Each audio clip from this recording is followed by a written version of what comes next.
Miko from Yes Queen channel! Thank you very much for watching our channel. And I'm back with my friends again. So this is Miki. Hi, my name is Miki. I'm a journalist here in Tokyo, and I cover a range of topics including LGBTQI+ issues here in Japan. And Rei. Yeah, hi, I'm Rei. I'm half Japanese and half Swedish, and I lived most of my life in Sweden and Scandinavia, but I lived here in Japan now for around 2 years. And I'm a hetero man, but I'm always been, close to the gay community, but never really been fully in it or like fully understood it, especially not in Japan. So I'm just super curious to learn all about the LGBTQ community and everything around it. Thank you.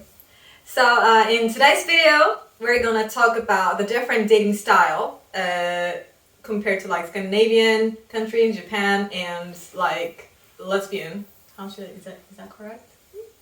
Okay.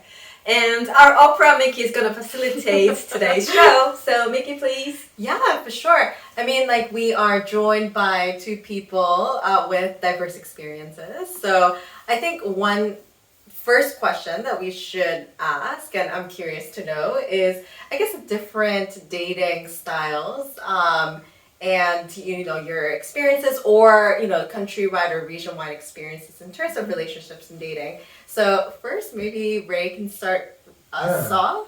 Yeah, sure. So I'm here to represent Scandinavia. And I mean, as I'm hetero, I won't be doing full justice to, I think, the gay people living in Scandinavia. But having many gay friends and, being in gay pride and hearing a lot about how the community is developing, I feel like Sweden has, a very long experience of gay rights. Gay marriage is legal. Being homosexual in general is, even if you ask old people or any generation, they're very okay with it. That's nice. Yeah. And so I feel like what's interesting and I think what's happening more and more in Scandinavia is that the gay part of Sweden is like they are becoming way similar to the hetero part, in the sense that like a gay couple still strive, to get that house, to get children, to grow old together with a dog. Like it just seems like doesn't matter if you're gay or straight, you still wanna go to the same thing. You want to have children, you want to have this life, and the more the taboo around being gay exists, Sure. I think then it disappears kind of that gay people do something different than straight people, which I can see in many other countries where being gay in a country where it's taboo, it feels like gay people have a completely separate lives from hetero people. But so yeah, I honestly don't think there's that much different being gay or hetero in Scandinavia as of now. Well, I think you talked about, I guess, marriages, like long run things, right? Children, etc. But just kind of bringing it back down to the dating scene, right? Yeah. Is it quite different, or like you say, the boundaries are kind of blurred and doesn't exist anymore? Yeah, I mean, I think there's definitely gay bars and specific bars for lesbian gays or people around the spectrum. But with that said, I don't think that gay people, for example, go specifically to these bars to pick up people. Yeah, I can be at a regular bar or a regular club and be hit on as a guy by people assuming that I'm gay.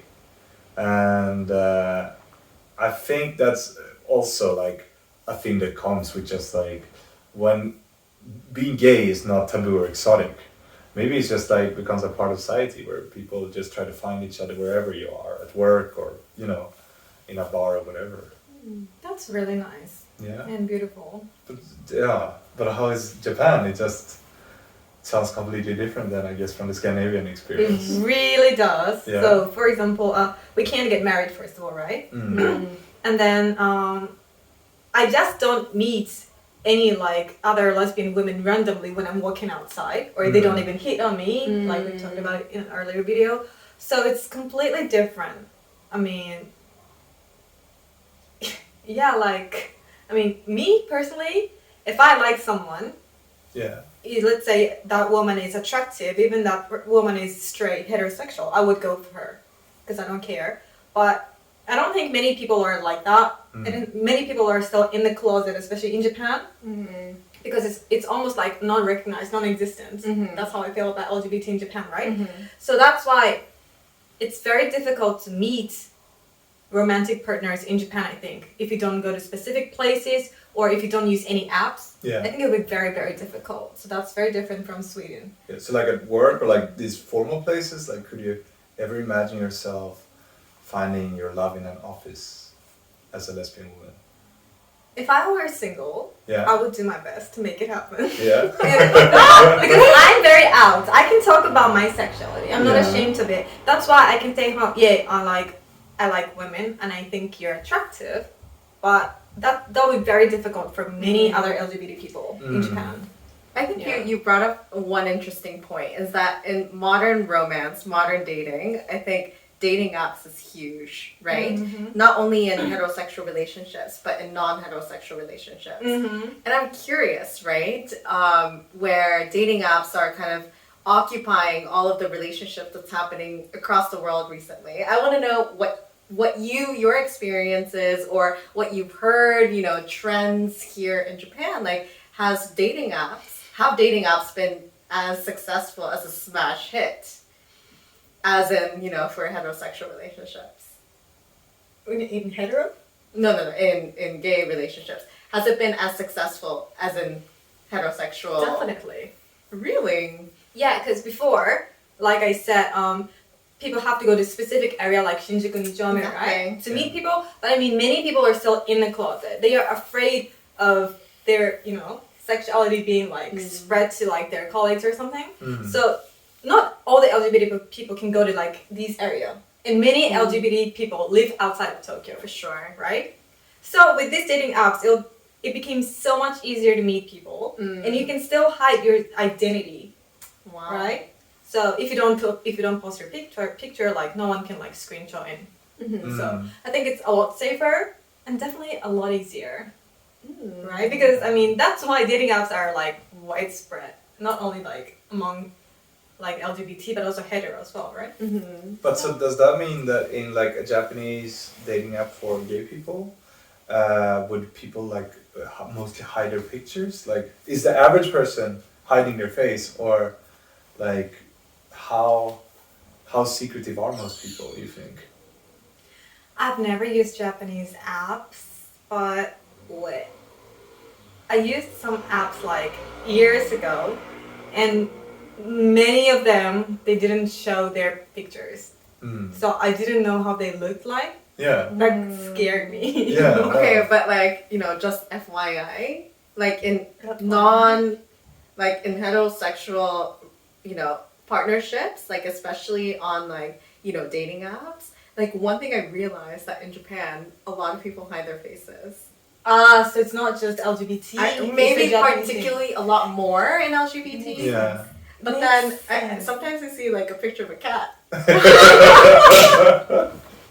or like like a rice cooker or something. Yeah. Rice cooker. Yeah, like I'm not making this up. I've seen it. Oh. Yeah. You know what I mean? So Because like FYI, when I was in Brazil, yeah, I used the app before I met my girlfriend. Yeah.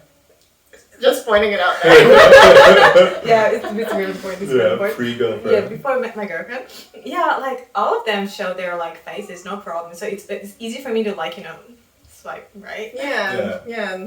Yeah, I don't see how a rice cooker can make you. Is it like to show that they're a good cook? Maybe it's But although rice cooker is quite it's a easy, sense I of think. intrigue. I don't know.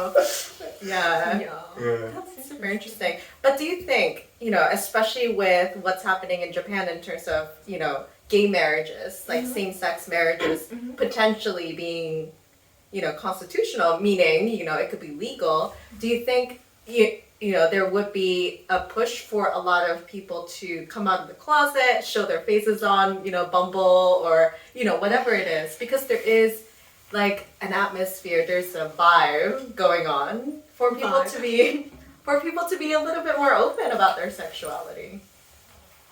That's an interesting point. it could, because like maybe we should talk about this further in another video, but some people give up the same-sex relationship because they can't get married, right? So maybe if it becomes like legal, then many people will be more like willing to be in a serious relationship. But I mean, like in Sweden, right? Like I'm not too familiar with like Swedish like legal stuff, but I just feel like, from what you've told me and like so many other things, there's the law first, the government policies first, and then society follows or, adopts, right? Whereas in Japan, of course, you don't see the same kind of push because, we are dictated by old men in the LDP. But, put that aside, if this becomes a law that allows same-sex marriages to happen, then maybe it could be like, a better world. But it definitely will, because like it means that the government accepts us, right? So people have to follow it because now it's legal. Yeah, so I think that will definitely like support us, and also like people will be more aware, so they'll discuss, and like maybe the companies will follow the the constitutional law as well. Maybe they'll be more LGBT friendly, supportive. So that's definitely like a positive move. Yeah. Wow, we wanted to keep this short and light. Okay, so I think we had a really interesting conversation here. So this is it for today. And for the next video, we're gonna dive into more serious conversation, and the topic will be about the socioeconomic differences, not only between heterosexual relationships and homosexual relationships, but also within the LGBTQI+ community, because there is a huge, financial divide and economic statuses as well. Yes, thank you. So thank you very much for watching our video. If you liked the video, please press like, and if you haven't subscribed to our video channel, please press subscribe. And if you would like to share our channel to your friends, I will be really delighted. So thank you very much, and see you